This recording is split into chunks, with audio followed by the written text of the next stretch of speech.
Bonjour à tous, soyez les bienvenus sur Pause, heureux de vous retrouver. J'espère que vous allez bien, que vous êtes en bonne forme. Et ce matin, je vous propose de débuter en lisant quelques versets du psaume 88.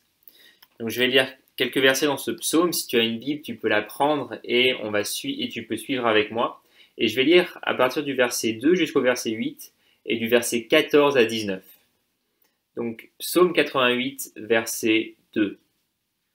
Éternel, Dieu de mon salut, jour et nuit je crie devant toi, que ma prière parvienne jusqu'à toi. Prête l'oreille à mes supplications, car mon âme est saturée de malheur, et ma vie s'approche du séjour des morts. On me compte parmi ceux qui descendent dans la tombe. Je suis comme un homme qui n'a plus de force. Je suis étendu parmi les morts, semblable à ceux qui sont tués et couchés dans la tombe, à ceux dont tu ne te souviens plus et qui sont séparés de toi. Tu m'as jeté dans un gouffre profond, dans les ténèbres, dans les abîmes. Ta fureur pèse lourdement sur moi, et tu m'accables des vagues de ta colère. Verset 14 maintenant. Et moi, c'est toi, Éternel, que j'appelle au secours. Le matin, ma prière s'adresse à toi. Pourquoi, Éternel, me rejettes-tu? Pourquoi me caches-tu ton visage? Je suis malheureux et mourant depuis ma jeunesse. Je subis tes terreurs et je suis bouleversé.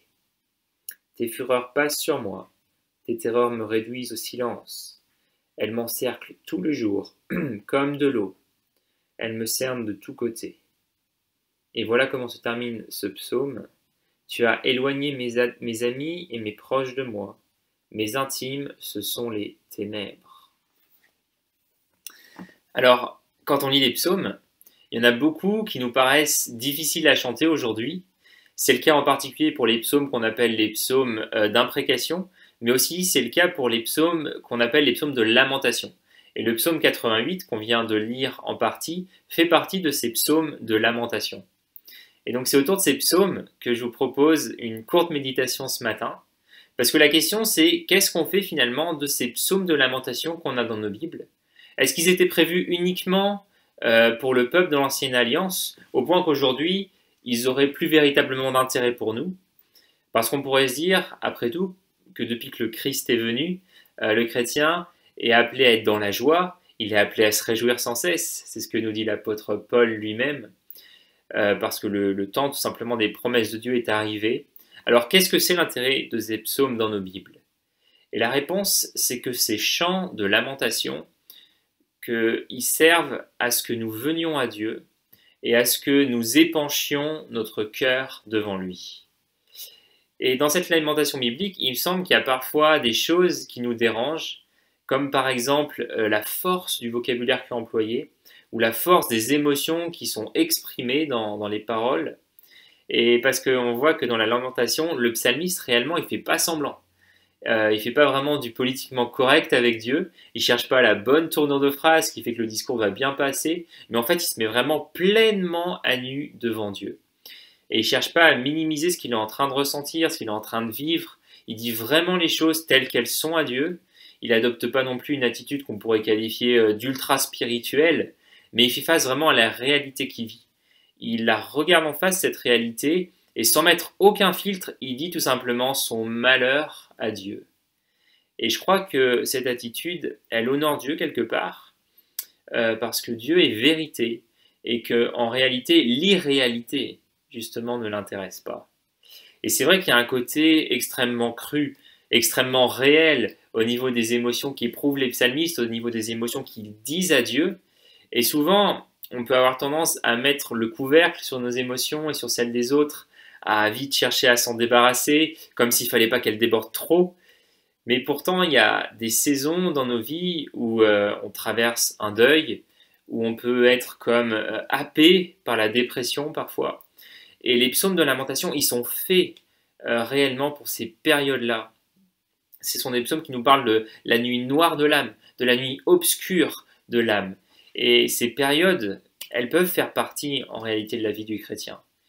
Et ce que je trouve assez incroyable, c'est que Dieu a prévu que dans la Bible, on trouve des exemples qui nous aident à mettre des mots sur ce qu'on ressent quand on traverse ces périodes.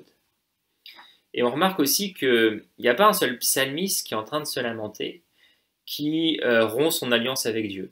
Ils ne sont pas en train de dire, puisque c'est comme ça, puisque c'est trop dur, Seigneur, c'est fini, je crois juste plus en toi et tu n'existes tout simplement pas. Il n'y en a aucun qui fait ça, mais ce qu'ils disent à Dieu, c'est qu'ils disent leur incompréhension, qu'ils lui disent, je ne comprends pas, Seigneur, parce que je suis en alliance avec toi, parce que je t'aime, parce que je cherche à faire ta volonté, et je ne comprends pas qu'en retour mes ennemis m'assaillent, que mon âme traverse une nuit aussi noire, que j'arrive même plus à te chanter, que j'arrive même plus à te louer. C'est ça en fait qu'ils sont en train de dire à Dieu. Et ce qui est intéressant, c'est que même si on peut avoir la crainte parfois de pécher en exprimant à Dieu tout l'état réel de notre cœur, les psaumes de lamentation, c'est vraiment un recueil de chants que Dieu nous a donnés et qui nous donne ces mots pour dire à Dieu comment nous nous sentons. Et c'est pour ça que j'aime cette citation de Jean Calvin, qui disait qu'il n'y a pas une seule émotion du cœur de l'homme qui ne trouve pas écho dans le livre des psaumes. Et ce que je veux te dire simplement ce matin, c'est que le chrétien peut chanter et dire ses psaumes. Et je ne crois pas que ceci, il devrait être dit ou chanté au quotidien à Dieu. Mais dans certains jours, c'est de ceci dont on peut avoir besoin. C'est vrai que la normalité de la vie du chrétien, c'est justement se réjouissez-vous sans cesse. La louange du chrétien, ça doit être une louange de joie, parce que Christ a acquis notre salut. Ça ne doit pas être une louange de tristesse ou de mélancolie. Mais pour autant, chanter les psaumes de lamentation, ça peut être nécessaire dans certains moments. Ça ne doit pas être l'expérience normale ni constante, mais ça peut être utile dans certains moments de nos vies. On peut en avoir besoin. Ils sont là pour nous aider justement dans des périodes particulièrement douloureuses. Et il faut vraiment qu'on arrive à voir qu'il y a une différence entre dire « Oh, aujourd'hui, j'ai pas réellement envie de prier, j'ai pas envie de louer, j'ai pas envie de chanter, juste parce que mon âme, elle est trop passive. » Il y a une différence entre ça et la situation où je suis juste en train de dire « Mais en fait, j'en peux plus, c'est juste trop, j'atteins les limites. » Et il y a vraiment une différence entre la situation où je suis complètement assailli par la détresse, par la dépression, par le deuil, et une situation dans laquelle c'est l'état de mon cœur qui est dans une forme de passivité vis-à-vis de Dieu. Cette situation-là, il faut la confronter, mais dans la première, les psaumes de lamentation peuvent nous aider. Et il y a vraiment une différence, encore une fois, pour vous donner peut-être une dernière image, entre l'enfant qui pleure pour 3 fois rien et l'enfant qui est en larmes, mais parce qu'il s'est réellement fait mal.